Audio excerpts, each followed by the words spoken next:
जनपद औरैया में डीसीएम पर ट्राला ट्रक हादसे के बाद पूरे देश में औरैया का नाम चर्चा में आ गया था।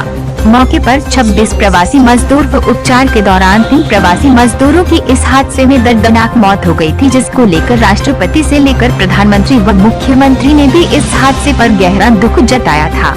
घटना के बाद से ही ट्रक ड्राइवर मौके से फरार चल रहा था, जिसको पकड़ने के लिए पुलिस टीमों का गठन किया गया था। वो पुलिस टीम ड्राइवर की तलाश में कई जगह व अन्य राज्यों में दबिश डाल चुकी थी, क्योंकि पूरे घटनाक्रम में ड्राइवर का पकड़ा जाना बेहद ही महत्वपूर्ण था, ताकि हादसे की बारीकियों पर जानकारी पुलिस को मिल सके।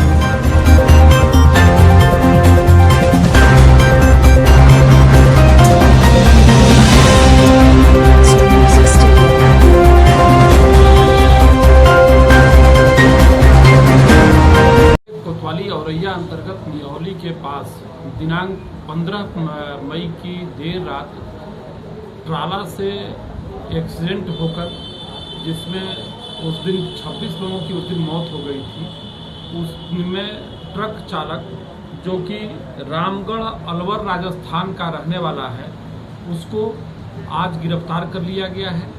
आज जब वो कोतवाली के पास स्थित आगे कचहरी के सामने दुकान पे किसी वकील से संपर्क करने के लिए बैठा हुआ था, इतने में सूचना प्राप्त हुई, जिससे उसको वहीं से गिरफ्तार किया गया। और उसके पास से ये आधार कार्ड और ये इसका आईडी कार्ड और डीएल ये इसके पास से मिला। जमा तलाशी के दौरान 2500 रुपये भी इसके पास से बरामद हुआ। ये किसी वकील से संपर्क कर अपनी जमानत कराने की कोशिश में था।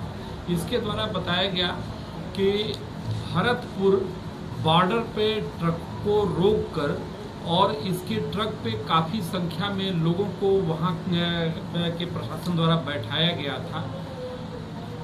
यह बात इसके ट्रक मालिक विजय जैन को भी इसने बताई और वहाँ से सवारियों से पैसा लेकर के उनको लेकर के अनियंत्रित गति से चलता रहा और झपकी लगने के बाद फिर इसने रोड के किनारे खड़े डीसीएम में ठोकर मार दी, जिसके कारण यह ट्रक भी पलट गया इसका और डीसीएम भी पलट गई और उसमें काफ़ी लोग दुर्घटनाग्रस्त होकर के 26 लोगों की उसी दिन मौत हो गई थी और काफ़ी बड़ी संख्या में लोग घायल हुए थे, जिनका सैफई में इलाज चल रहा है।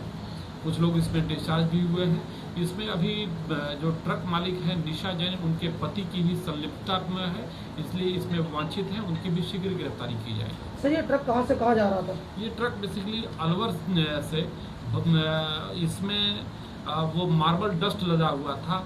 अलवर से भरतपुर होते हुए पटना तक जाना था और इसलिए इसके द्वारा वहाँ पटना में की सवारियां इसके बैठाई गई उस डस्ट के ऊपर और बहुत ही असुरक्षित यात्रा इन लोगों के द्वारा किया जा रहा था और बहुत अनियंत्रित गति से चल रहा था। परिणाम स्वरूप ये दुर्घटना घटित हुई, ये दुर्घटना कारित हो गई और इतनी बड़ी संख्या में लोग इस हादसे के शिकार हो गए। सर, अभी तक कितनी मृत्यु की संख्या पहुंची? अभी तक इसमें 29 व्यक्तियों की मौत हुई।